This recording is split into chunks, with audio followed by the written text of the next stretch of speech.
Hey, I just want to talk to you today about being a private lender. I'm Joe Seagle, the owner and founder of Aspire Legal Solutions, PLLC in Orlando, Florida. We represent private lenders all over the state of Florida whenever they are lending their own money, typically to borrowers for real estate investments for commercial properties or non-homestead, non-primary residential properties. So this is what I want to talk to you about today because you are a private lender who is lending your own money to someone who is going to use that money to fix and flip a property. They may be using it for a restaurant. They may be using it for some other business purpose, but they are not using it for their private home purchase or refinance. So I want to talk to you today about that and give you some tips and tricks and generally a playbook about things that you need to be careful of, pitfalls that you can fall into during the course of making loan after you have made the loan.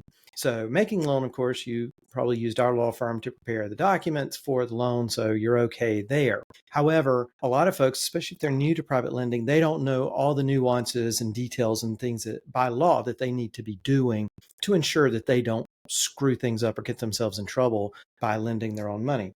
Number one, I want to talk to you about is accounting. You've got to make sure that you are accounting for all of the money you are receiving from the borrower each month, each quarter, or whenever you may be receiving your payments from the borrower, because you have to be able to report that later to the borrower and maybe third parties to prove that the person has been making their payments on time. Or, heaven forbid, you have to go to court because you're having to foreclose or otherwise sue on this loan. You will need a good paper trail of exactly what payments you received and when you received them and how much they were and the date, the time, everything that you received those, so that should you ever have to go to court, you can prove to the judge or that you have received these payments and you've kept really good records, or heaven forbid, you have not received the payments. So we want to make sure that you do that.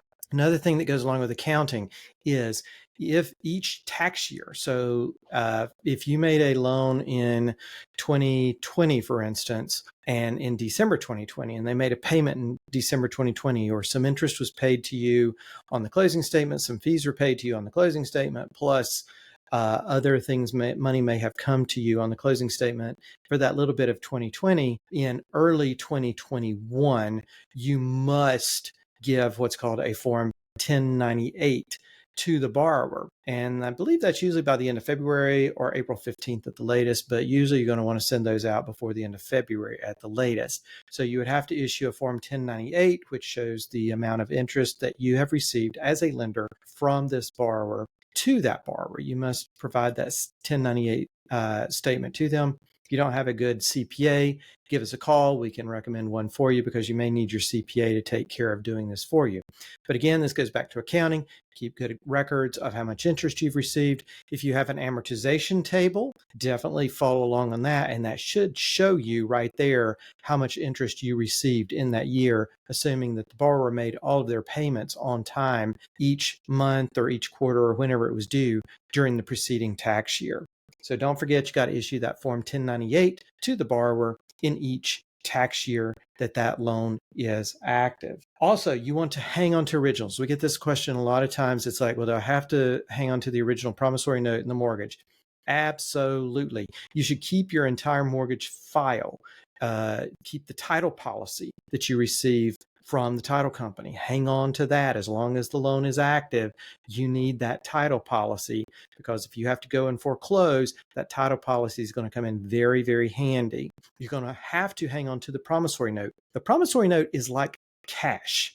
Definitely keep that in a very, very safe place. The original wet signed promissory note must be maintained in a very safe location. We recommend waterproof, fireproof, windproof, damage-proof place to save these promissory notes because the promissory note is extremely important if you ever want to go and sell this loan on the open market on a website like paperstack.com or someplace like that where you may want to sell your loan to another investor, get your cash out of it and go and lend to someone else, something like that. They are going to demand that you have the original note in your hands. If you ever have to go to foreclosure, to foreclose, to assert your rights because the borrower has defaulted, you must have, or should have, it's very, very important that you have the original promissory note, because in most jurisdictions in Florida, especially, you're going to have to sign a certification as the plaintiff, as the lender in the lawsuit, that you have the original promissory note,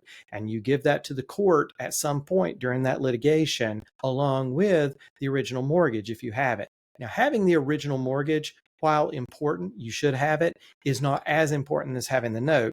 Because if you should happen to lose the original executed mortgage, you can obtain a certified copy of that from the clerk of court, where it has been recorded with the other official records, official land records of that county. So that's not as important, but it is imperative, absolutely imperative, that you maintain that original promissory note, hang on to it, keep it as clean and safe as possible, so long as that loan is active, as long as they are making payments to you, because you may need it for the foreclosure. But you're also going to need it when you get paid off, because at some point, you hope, you are going to get paid off. And that may come from a title company, that may come directly from the borrower. However that money comes to you, you will get paid off. Once you are paid off, there's a couple of things you're going to have to do. You are going to have to sign what's called a satisfaction of mortgage. Now, a lot of lenders think this is not their responsibility, but under the laws of Florida, it is absolutely your responsibility as the lender to ensure that a satisfaction of mortgage is prepared, that you sign it, it is notarized, and then it is recorded in the official records, so that everybody in the future will see that your mortgage has been paid off. It's no longer a lien on the property. So what we usually recommend is, when you send a payoff statement, a letter to the title company or whoever is doing the closing where you are going to be paid off, put a line in there that says, please prepare a satisfaction of mortgage and collect the needed funds to record that satisfaction of mortgage. Send that satisfaction of mortgage to me. I will execute it and return it to you to be held until such time as you have wired my payoff to me, or something to that effect. You just need to put that in your payoff letter. That way you are sure, and they are sure, that a payoff, a satisfaction of mortgage has been sent to you. They are going to collect the money to record it. All you're going to have to do is sign it, mail it back to them, and they can record it. And that takes care of your obligations under the law to ensure that is there. That's step one of satisfying a mortgage. Step two of satisfying the mortgage is that you should pull that original, pristinely kept promissory note out of your fire safe, out of your waterproof safe, and then you're going to write across the face of every page of that promissory note, canceled. And then you're going to initial it and date it as the lender. And you're going to write that on every single page. And then you are going to send that original note with that canceled written across the face to the borrower to say, here you go. You now hold the original promissory note, that cash, that check to me, you now hold it, and I've marked it that it's been satisfied, so it cannot fall into someone else's hands by accident. And that person then come to them and say, I now hold this note, so you pay me. And they're going to go, but I've already paid it off. And they're going to go, if it's not marked and obliterated, whatever, saying canceled with your initials or signature and date, then anyone else can take that original note and go to the borrower and demand payment and say, I now hold this note, so I do it. They would have to forge an endorsement, but that's very easy to do, just like any check. So you just don't want that happening, and you don't want to be brought up in the middle of that mess should that ever happen. Also, you're going to want to always keep really good information about your borrower up front before you make your loan. I'm hoping that you got the Social Security number or tax ID number of the borrower. Usually you're going to use a form W-9 from the IRS to do that, to ensure that you've got their proper information, and you're going to have that so that you can issue that 1098 properly, so that you can otherwise report. Because also, should you, heaven forbid, ever have to go and foreclose, that Social Security number or tax ID number of your borrower will come in very handy, because there are some documents that are going to need that.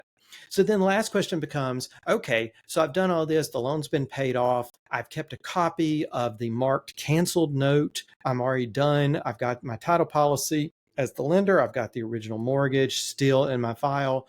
How long do I have to keep these documents? I've got the loan application. If I took a loan application, I've got all this information about the loan. the settlement statements when we made the loan. I've done all this. How long should I keep all of this information, these physical documents, or even a scan of these documents in my file? Well, number one, once the loan is satisfied and paid off, you could probably just go ahead and scan all of that into your file after you've sent the original satisfaction back to the title company. You've sent the original promissory note marked canceled, satisfied, whatever, signed, dated, back to the borrower. You've kept a copy in your file. You can scan all of that, save it electronically, and you can shred the originals. Now, if you are a paper person, you like to hang on to paper, you need to hold on to that paper for about 7 years because of taxes. Should you ever be audited in the future, you are going to want to be able to show all of this documentation to the IRS to show what you did. Also, 7 years exceeds most statutes of limitation. So should something happen that you're investigated, you're sued, whatever comes up, 7 years is typically definitely long enough that you've held onto this paperwork that you can show whoever is doing the investigation what happened during the scenario, during the loan inception, servicing, and satisfaction, the 3 stages of a loan. So that's my advice. If you ever have any questions about the playbook, if you ever have any questions during the forming of a new loan, creating a new loan, servicing your current loan, or satisfying, terminating, ending that relationship as a private lender with that borrower at the end when your last loan is done with them, feel free to give us a call, drop us an email, hello@aspirelegal.com, or go to aspirelegal.com, our website. You can contact us through there as well and get in touch with us. We're happy to answer your questions as they come up for private lenders. And if you ever need us, just give us a ring.